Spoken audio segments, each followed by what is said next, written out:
There you go. Welcome to the SCIF. I'm Matt. That's Stu. We are the Green Beret Life. We are a 501c3. We are involved in training, pistol, rifle, shotgun, and getting veterans families, first responder families into the outdoors. If you're interested, please come and check us out at TheGreenBeretLife.com. As Stu and I are both veterans, if you have any questions about joining the military, if you have any questions about joining Special Forces, please give us a shot. You can get a hold of us on an email. That email is TheGreenBeretLife@gmail.com. And sometimes it takes us a little while, but we get back to you. We will get back to you for sure. We are on YouTube, Odysee, and Rumble tonight. As per usual, we're only going to be on YouTube for a little while. Everybody knows by now. For those that might be new here, YouTube is, Google and YouTube are not about free speech. You deviate from the narrative and they smack you down. Okay, so basically what we're trying to do is get as many of our subscribers on YouTube over to Rumble and Odysee. So we'll be here for a little while. I'll turn it over to Stu. Stu will go through what our show is going to look like tonight. I do want to say they threw Peter Navarro in jail today. Everybody should be pissed about this. He refused to go and speak in front of the sham. I believe it was the January 6th sham committee, which we're finding out they withheld all sorts of exculpatory evidence and everything else. It's just more evidence of targeted prosecution by this DOJ that can be nothing more than corrupt. It is absolutely disgusting. Well, let me ask you something, Matt. He was thrown in jail for what? For violating the subpoena? Violating the subpoena, but he claimed, which he does, that he had executive privilege. Well, it doesn't matter. I mean, just for the sake of argument, he didn't have the executive privilege. Wasn't there someone else here in the past couple of months that violated a congressional subpoena and then showed up a couple of days later floating in there with his who was that again? Hunter Biden. We're going to get into that too. Because Bob Alinsky appered today in Congress. But remember Eric Holder basically said, I'm not talking to you. Never showed up. There was nothing ever happened to him. But see, the difference, Stu, is they have a D next to their name as opposed to an R, right? Yeah, that's the difference. That's true.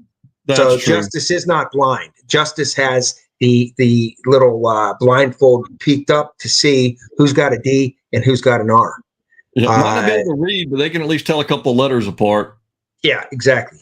So, but we've got a few things, and like Matt's saying, we're only on YouTube for maybe the first 15 or 20 minutes of the show, depending on the first topic we discuss. But in the description, there should be a link to the Rumble channel. If there's not, that's entirely my fault because I am illiterate when it comes to some of this stuff. Sometimes you're not illiterate. Just sometimes you're derelict in your responsibilities. Well, Fair. I'm that's a fair descriptor.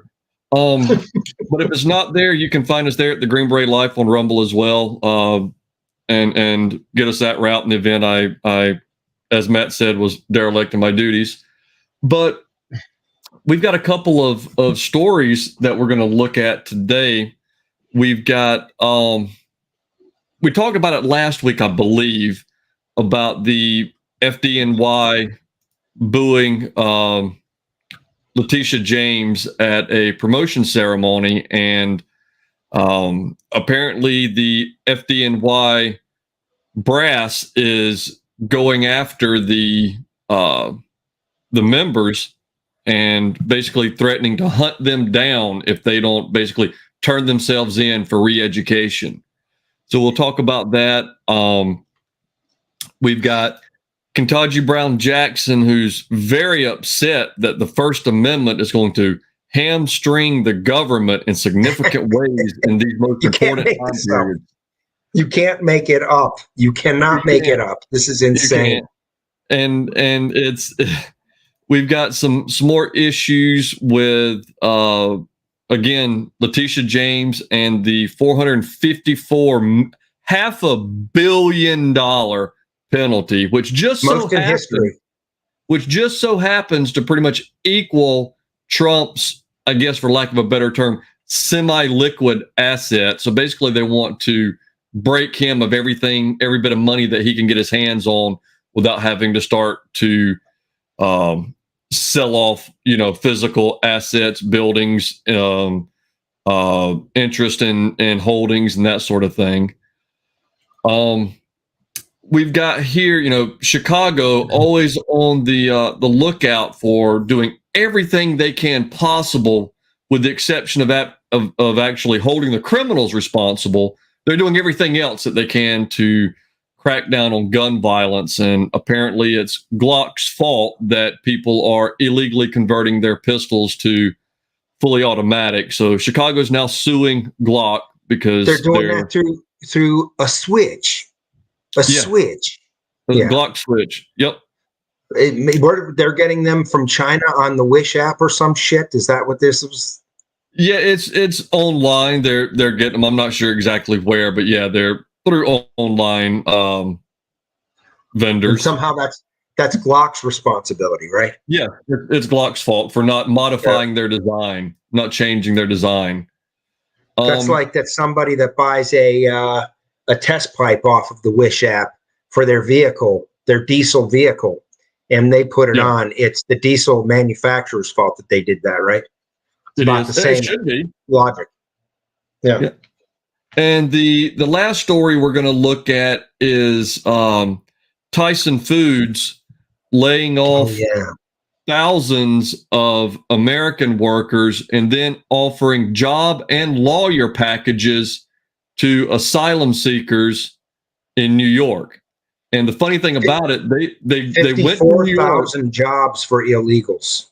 Yeah, they went to New York to find these illegals to hire them for a plant in Tennessee. So, isn't it funny? It's Tennessee. If they're going to get them out of New York and jam them, they're going to get them out of a blue state and jam them into a red state. Yeah. Which is funny because the Obama administration stuffed Tennessee full of African immigrants during his administration. Full-on assault against red states. Why is Tennessee putting up with it? They ought to boot Tyson Foods out of their damn state. Well, and we'll talk about this whenever I'll just leave it. I won't bring it up now. I'll bring it up whenever we actually.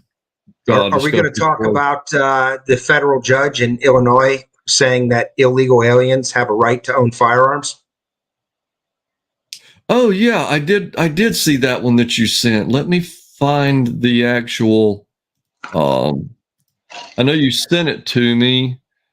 I'll find it before we get there. But yeah, the gun ban for illegals is illegal. So it's illegal. It's double illegal. Mm-hmm. Isn't that like Animal House, the double secret probation? Yeah, double secret probation. That's here's when we're talking about stupid shit. I just want to touch on this. I don't want to get into it really, but everybody knows that Tony Bobulinski, Hunter Biden's former partner, who they try to cut out of all the deals, appeared before Congress today. There is no doubt in anybody's mind that is a thinking individual. The Democrats think their constituency is stupid.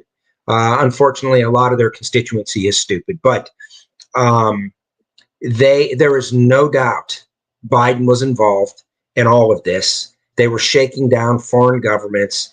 AOC had an outburst. She tried to jump in on this, and she asked what crime. As he starts going through the crime, she says, RICO violations are not a crime. RICO isn't a crime. The whole place went silent. They're like, what? What? This is new? So she shows her ass at every single time. In New York, whoever sent that idiot to Congress, you ought to feel real proud. Hey, she represents her. She is an accurate representation of her constituents. I mean, exactly. I mean, she's representing you, New York. I can't say much. Raphael Warnock is there from Georgia, so I guess I need to be careful throwing stones. But there's a difference when we're not going to talk about that. I almost stepped over the line. I almost stepped over the line. So No, not on YouTube. As far as how he got into office, so I'm not even going to say it. So well, what do you want to talk about first, Matt? That may be semi YouTube friendly. Well, out of this, let's talk about your Glock Switch story first, and then we'll jump, because it's tied into the firearm deal. We'll jump into the activist federal judge in Illinois. Okay, in Illinois, both of these stories come out of Illinois. That basically believes that illegal aliens have a right to firearms, while at the same time trying to disarm everybody else in Illinois. Well, here we go. The Chicago is suing Glock over the conversions to machine guns. And you'll see here they sued Glock on Tuesday, alleging they're facilitating the proliferation of illegal machine guns that can fire as many as 1,200 rounds per minute on the streets of the city. The complaint is the first to use the new Illinois Firearms Industry Responsibility Act, passed and signed into law in 2023 to hold gun companies accountable for conduct that endangers the public. So basically, they just said it. They're holding Glock responsible for other people's actions that endanger the public. You know, and one of the comparisons that's often made is, well, when did they start suing Budweiser for the drunk driver accidents? When did they start suing Ford because of the vehicle accidents that are on the highway? They're facilitating it.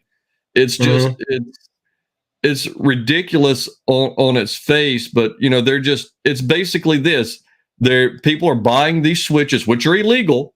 It's converting it to an NFA item. It's a felony and 25 years in prison and all sorts of other nonsense, but we're not going to do that. They've recovered 1,100 Glocks that have been converted. What do you want to hazard a guess or what's your opinion on the charges that the fine upstanding individuals that were just turning their lives around that were found with these guns? What do you think? You think they were hit with, NFA crimes and ATF after them? They're being released. They're being released by George Soros, district attorneys and everything else, so they can go back out and wreak more havoc, and then they can still highlight this crime over and over and over again to make it look like guns are out of control with law-abiding citizens, right? So no, they can stop this. They don't want to stop it. They could sue Wish and boot them off because that's where they're getting. That's where they are getting these, I believe, on the Wish app, right? Directly from China. Well, to be fair, it doesn't say here, so I'm not sure where exactly they're getting them, but they are a device that is illegal to own and sell. I mean, hell, I have a feeling that these gangbangers aren't manufacturing these at home on a 3D printer. No, I just have a sneaky suspicion that ain't what it's happening. I have a feeling they're being made overseas on a 3D printer and being brought in here. But this is the AP, so you can't expect any honesty in their reporting. Well, you know what I don't understand though, Matt, is I mean, they've passed a law saying that they're illegal. So why do these people have them? Exactly. I mean, they're illegal, so they shouldn't have them just because they're illegal. So, I mean, they just need to pass more laws so that these people can continue to disregard them. And it only burdens, those of us that are semi-responsible.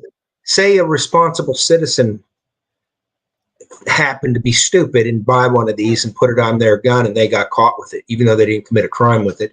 What do you think would happen to them? Oh my God, you'd be buried under the jail. Oh, exactly right.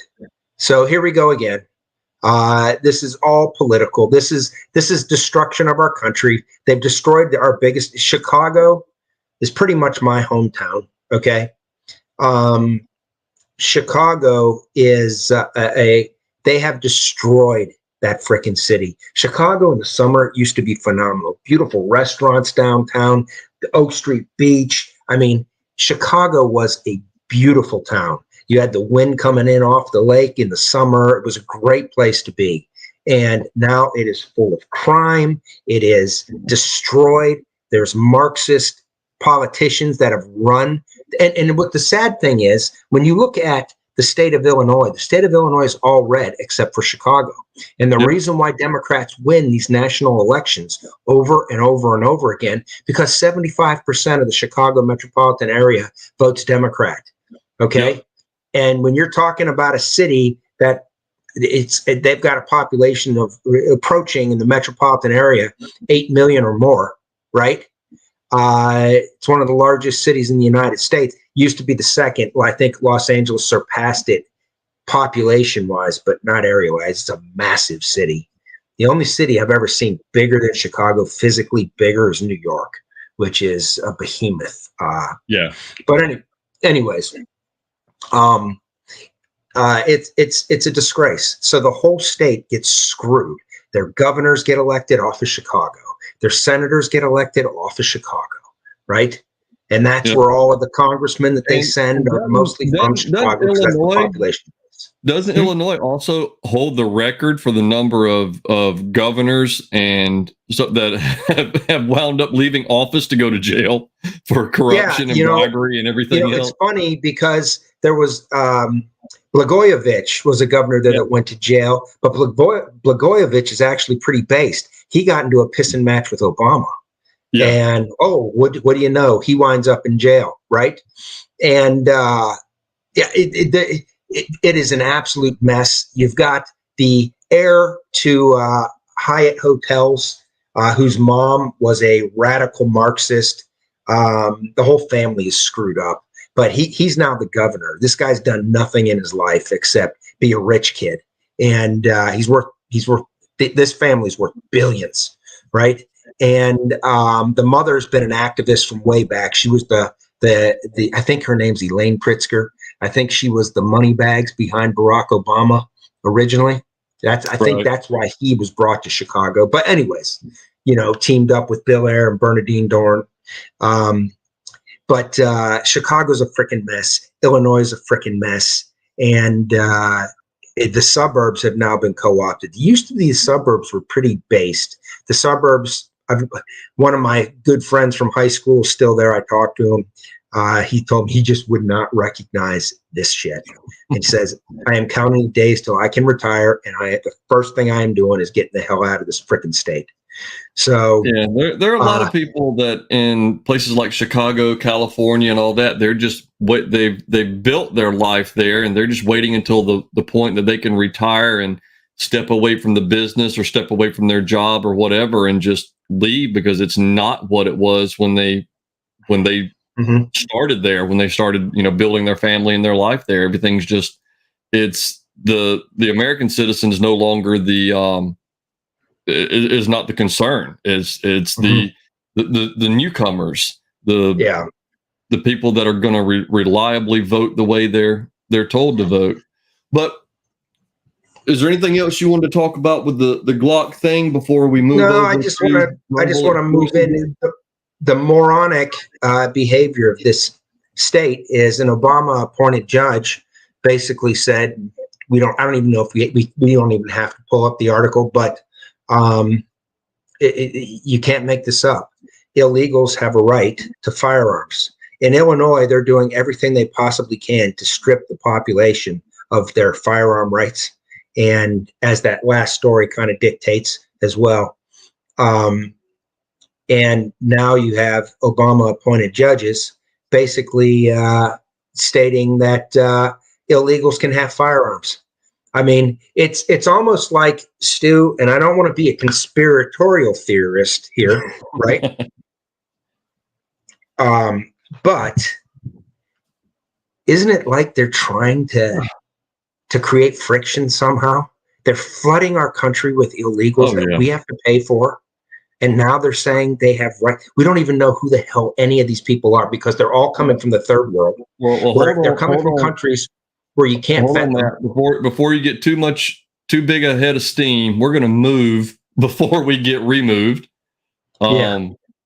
So if you guys will, if you're not already, follow us on over to Rumble. We'll continue the festivities there, and we'll bounce off of